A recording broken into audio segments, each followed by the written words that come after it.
A great story. And I know I've told the story before, but I'm telling it again. This is a very good story. Moshe Feinstein. Rabbi Moshe Feinstein was a very genius rabbi, and he was especially in law, in Jewish law. People asked him questions from all over the world, and he dealt with the most modern, timely and important subjects that he did. And he wrote long answers, and he drew from everywhere in the Torah. He knew seemingly all of the law, everything there was to know in the Torah to apply it to every single law. So it was very rare that someone write, "Oh, you answered this, but I guess you must not have looked over here. You didn't see this over here." That was rare, if at all. He just knew everything. Okay. So he was a genius. He was a very intellectual person. He was a very... So they tell a story that after he passed away, I don't remember which year he passed away. I think he passed away like 20 years ago, something like that. Passed away. So he passed away. And so he used to... Shalom.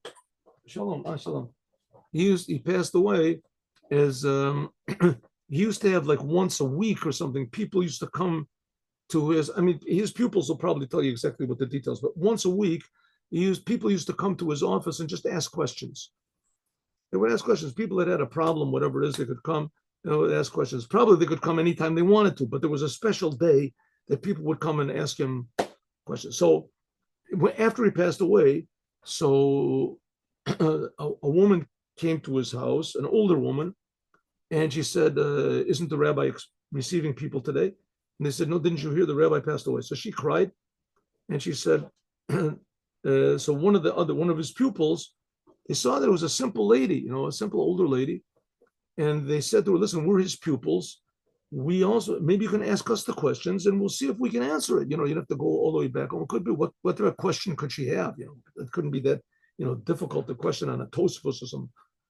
Probably some question about a chicken or if it's kosher." So she said, "Oh, that's good. Do any of you speak Russian?" So they said, "No, we don't speak Russian, but you speak very well English. You can understand." "Why Russian?" So she said, "Oh, if you don't speak Russian, then I'll find someone that does." They said, "Why? Why is Russian so important?" So she said, "I have a sister that she lives in Russia. And she writes me a letter once a month, but it's in Russian, and I don't understand Russian, right? I left Russia when I was just when I was a child. And so I would bring the letter once a month to the rabbi, and he would sit and translate it for me. He'd sit and translate.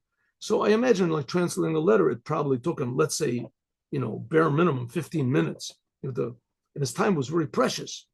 And not only that, he could have said to the lady, "Listen, lady, go and find somebody else here. I'll call somebody else. I got a good friend that speaks Russian.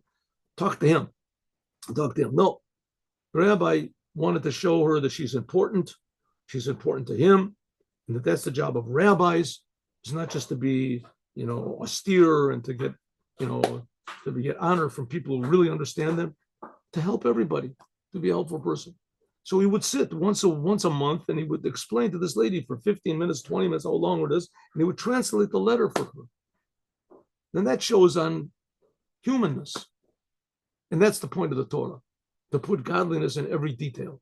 Have a good day with Mashiach. Now, I will, God willing, give a class on the Holy Temple later on. It's a problem giving the class because it's a problem finding the pictures. And sometimes I find the picture and then it jumps away and then something, and then I erase it. It gets erased. I have to look again for the picture. But in any case, it came out okay yesterday. It could have been better, but it came out okay. The temple, because it's a mitzvah to talk about and to learn about the details of the Holy Temple. And there's a lot of details. There's a lot of details of the Holy Temple. And the Mashiach will build a third temple with those details and even more. Have a good day with Mashiach now.